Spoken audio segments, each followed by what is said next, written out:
Hello friends, मैं हूं आपका दोस्त Sanjeet coder and Python language सीखने की सीरीज में आज हम देखेंगे कि वेरिएबल्स क्या होते हैं। यदि आप सी और सी प्लस प्लस लैंग्वेज सीखे हैं तो वहां पे आपने देखा होगा कि वहां पे भी वेरिएबल्स का कॉन्सेप्ट था। तो वेरिएबल्स एक्चुअल में क्या होता है? यह एक नेम ऑफ मेमोरी लोकेशन होता है। इसका क्या मतलब है? जब आप एक वेरिएबल बनाते हो और प्रोग्राम को रन करते हो तो आपने जिस भी टाइप का वेरिएबल बनाया है उसके अनुसार से उसको मेमोरी मिल जाती है। तो सपोज आपने इन टाइप का वेरिएबल बनाया है तो क्या होगा, रन टाइम पे एक मेमोरी ब्लॉक क्रिएट होगा और उस वेरिएबल को 2 बाइट की मेमोरी मिल जाएगी। तो जो मेमोरी ब्लॉक बना वो 2 बाइट का बना, लेकिन जो मेमोरी ब्लॉक का नाम होगा वो वही होगा जो आपने वेरिएबल नेम लिया है। फॉर एग्जांपल सपोज आपने इंट ए लिया है तो आपके मेमोरी ब्लॉक का नाम क्या होगा? ए हो जाएगा। मेमोरी ब्लॉक का साइज क्या होगा? 2 बाइट। तो यही हो जाता है आपका वेरिएबल्स, जहां पे आपका एक मेमोरी ब्लॉक क्रिएट होता है और इस मेमोरी ब्लॉक में आप वैल्यू को स्टोर करवा सकते हो। जब आप फ्लोट टाइप का डेटा लेते हो तो उसको 4 बाइट की मेमोरी मिलती है। तो ये जो इंट हो गया या फिर फ्लोट हो गया, तो ये डेटा टाइप आपका सी और सी प्लस प्लस में होता था। वहां पे आपको ये डेटा टाइप मेंशन करना होता था जब आप वेरिएबल्स क्रिएट करते थे, लेकिन पाइथन में आपको ये डेटा टाइप नहीं लेना होता है। लेकिन इसका ये मतलब नहीं है कि पाइथन में ये डेटा टाइप नहीं होता। पाइथन में ये डेटा टाइप होता है, लेकिन पाइथन में सिंपली आप वेरिएबल का नाम लिखते हो। लेकिन क्या होता है, जब प्रोग्राम को आप रन करते हो तो इंटरप्रेटर अपने आप समझ जाता है कि आपने किस तरह का वेरिएबल बनाया हुआ है। तो एक पॉइंट आपको मिल गया कि पाइथन में किसी तरह का डेटा टाइप आप नहीं लेते हो, सिंपली आप वेरिएबल का नाम लेते हो। तो सपोज आपको एक वेरिएबल क्रिएट करना है ए और इसमें आपको वैल्यू असाइन करना है, तो सिंपली आपको वैल्यू असाइन कर देना है 10। यहां पे किसी भी तरह का कोई सेमीकोलन नहीं देना है। और हमने ये भी देखा है कि जब हम लोग प्रिंट करवाते हैं तो वहां पे भी हम लोग सेमीकोलन नहीं देते। तो ये भी आपको ध्यान में रखना है।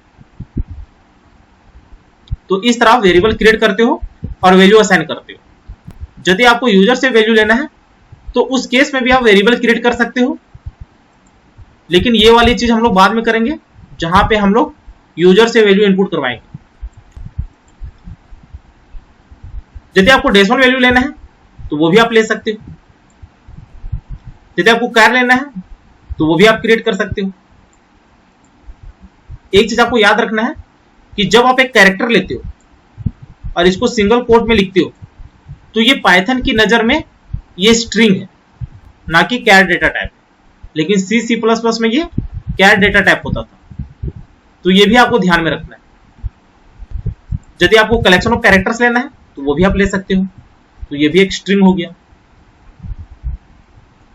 तो ये आपका वेरिएबल्स होते हैं। साथ ही में यदि आप वेरिएबल क्रिएट करना चाहते हो तो उसके लिए भी कुछ रूल्स हैं जो आपका सी और सी प्लस प्लस में होता था। फॉर एग्जाम्पल के लिए आपको अल्फाबेट्स यूज करने होते हैं, चाहे लोअर केस यूज कर सकते हो या फिर अपर केस यूज कर सकते हो। साथ ही में आप नंबर भी यूज कर सकते हो, लेकिन नंबर को स्टार्टिंग में नहीं रखना होता है।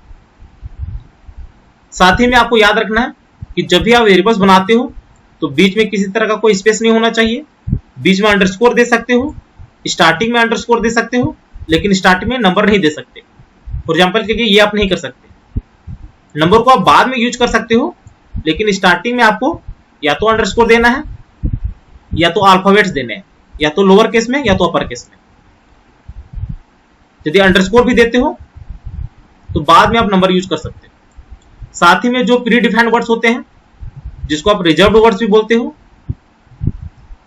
तो इस नेम से आप वेरिएबल नहीं बना सकते। फॉर एग्जांपल के लिए इफ हो गया, एल्स हो गया, जो प्री डिफाइंड वर्ड्स होते हैं इसको आप वेरिएबल नेम नहीं बना सकते। तो ये चीज आपको ध्यान में रखना है। तो हम लोग क्या करेंगे, जुपिटर नोटबुक को लॉन्च करेंगे और साथ ही में पाइथन को भी लॉन्च करेंगे। तो स्टार्टिंग के 1-2 वीडियोस में हम लोग दोनों पे काम करने वाले हैं, और बाद में फर्दर आप किसी एक आईडी पे कंटिन्यू कर सकते हो। तो यहां पे आप देख सकते हो मैंने एनाकोंडा नेविगेटर लॉन्च कर लिया है।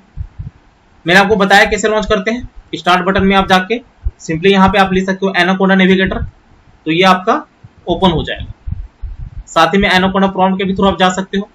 सिंपली आप ले सकते हो जुपिटर नोटबुक।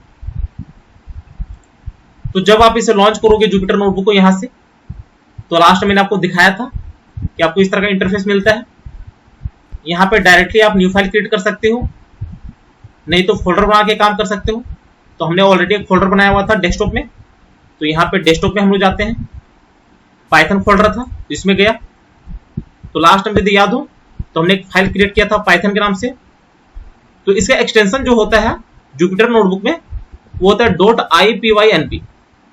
तो ये जुपिटर अपने आप एक्सटेंशन ले लेता है, इसको आपको लेने की जरूरत नहीं है। यदि आप स्पाइडर में काम कर रहे हो या फिर पाइथन में काम कर रहे हो तो वहां पे आपको .py से सेव करना होता है। तो इसे यहां से क्लिक कर लेते हैं। तो हमने ये किया हुआ था प्रोग्राम लास्ट टाइम। अब यदि यहां पे आप फाइल क्रिएट करना चाहते हो तो यहां पे फाइल पे जाके न्यू नोटबुक पाइथन 3 कर सकते हो। इस केस में आप एक नया फाइल क्रिएट हो जाएगा। यहां पे भी आप जाके फाइल नेम चेंज कर सकते हो जो हमने लास्ट टाइम किया था। तो सपोज यहां पे हम लोग रख लेते हैं वेरिएबल्स, एंटर। अब यहां पे आप काम कर सकते हो। तो यहां पे क्या होगा, आपका वेरिएबल्स के नाम से फाइल क्रिएट हो जाएगा। तो यहां पे आप देख सकते हो लास्ट टाइम हमने हेलो वर्ल्ड का प्रोग्राम किया हुआ था। यदि नया सेल क्रिएट हो जाता है, इसको रिमूव करना है, तो यहां से आप सिंपली कट कर लोगे तो ये रिमूव हो जाएगा। न्यू फाइल क्रिएट करना है तो मैंने आपको बताया था ऑल्ट एंटर प्रेस करोगे तो न्यू फाइल क्रिएट हो जाएगा, या फिर यदि आप प्लस में भी क्लिक करोगे तो ये न्यू फाइल क्रिएट कर देगा। यहां पे और देख सकते हो ये जो है यहां पे लिखा हुआ है कॉपी सिलेक्टेड सेल्स। यदि इसको कॉपी करते हो तो ये पूरा सेल कॉपी हो जाएगा। उसके बाद एक और फैसिलिटी यहां पे मिलता है आपको कि सपोज इस वाले सेल को अपर में ले जाना है, तो सिंपली यहां पे इसको सेलेक्ट करके अपर एरो पे क्लिक करोगे तो ये ऊपर में आ जाएगा। तो ये भी फैसिलिटी आपको जुपिटर में मिलता है। साथ ही में यहां पे आप हेडिंग भी दे सकते हो। वो कैसे, सपोज यहां पे हमने एक सेल क्रिएट किया, इस सेल को हमने ऊपर पे ले आया, यहां पे हम हेडिंग देना चाहते हैं, तो ये वाला जो पार्ट है यहां पे सिंपली आप हेडिंग पे क्लिक करो, यहां पे आप हेडिंग दे सकते हो। सपोज हमने यहां पे लिखा हेलो वर्ल्ड,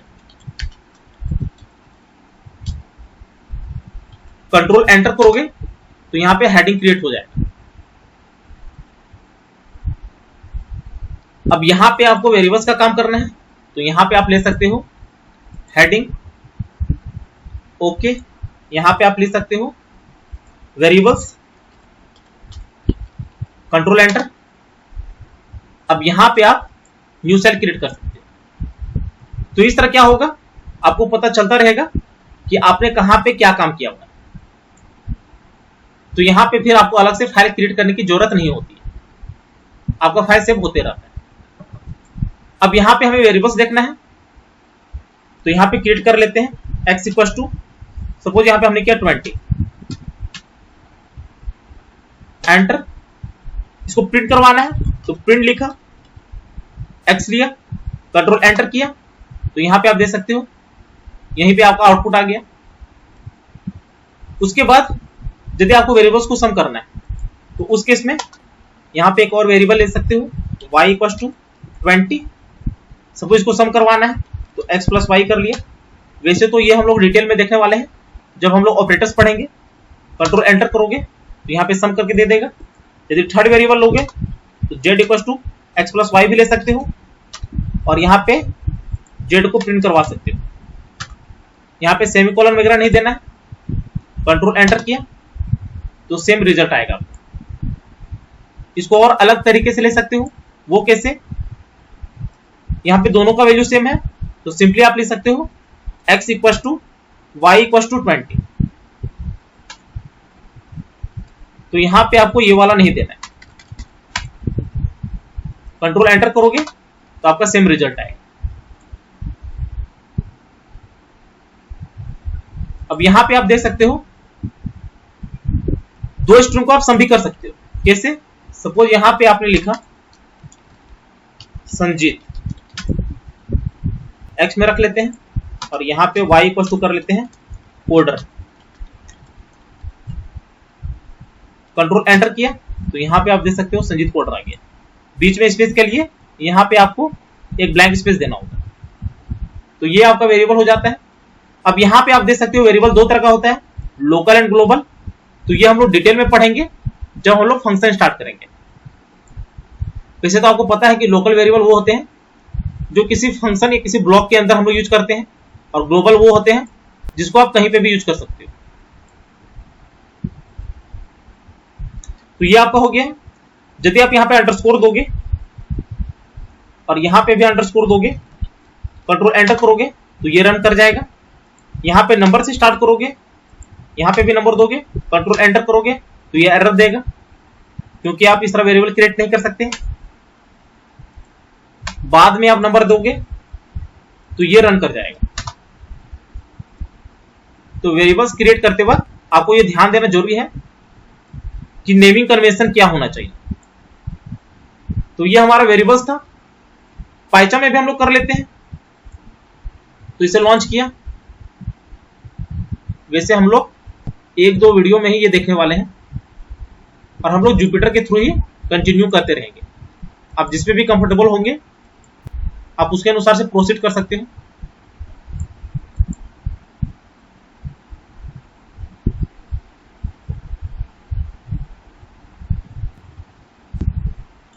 तो फ्रेंड्स यहां पे आप देख सकते हो जो हमने लास्ट टाइम हेलो वर्ल्ड का प्रोग्राम किया था, तो यहां पे वो शो कर रहा है। यदि आप फर्स्ट टाइम लॉन्च कर रहे हो तो वहां पे क्रिएट प्रोजेक्ट आप कर सकते हो, जो मैंने आपको बताया था। तो यहां पे हमें फाइल क्रिएट करना है, तो सिंपली फाइल पे गया, न्यू गया, यहां पे पाइथन फाइल क्रिएट करना है। हमारा फाइल में रहेगा वेरिएबल्स .py। आप .py दे भी सकते हो, नहीं भी दे सकते हो। एंटर, तो ये अपने आप .py ले लेगा। अब यहां पे वेरिएबल्स क्रिएट कर सकते हो, तो सेम कर लेते हैं। x = 20 प्रिंट करवाना है तो प्रिंट x ले लिया, राइट क्लिक किया, रन वेरिएबल्स। या तो डायरेक्टली आप यहां पे जाके रन करवा सकते हो रन में। तो यहां पे आप देख सकते हो 20 आ गया। तो यहां पे भी आप वो सारे काम कर सकते हो जो हमने जुपिटर नोटबुक में किया। तो उम्मीद है आज का सेशन आपको जरूर अच्छा लगा होगा। यदि वीडियो अच्छी लगी होगी तो चैनल को शेयर और सब्सक्राइब जरूर करें। साथ ही बेल आइकन को भी प्रेस कर लेना, ताकि जैसे मैं एक नया वीडियो अपलोड करूं उसकी नोटिफिकेशन आपको तुरंत मिल जाए। Thank you, happy learning.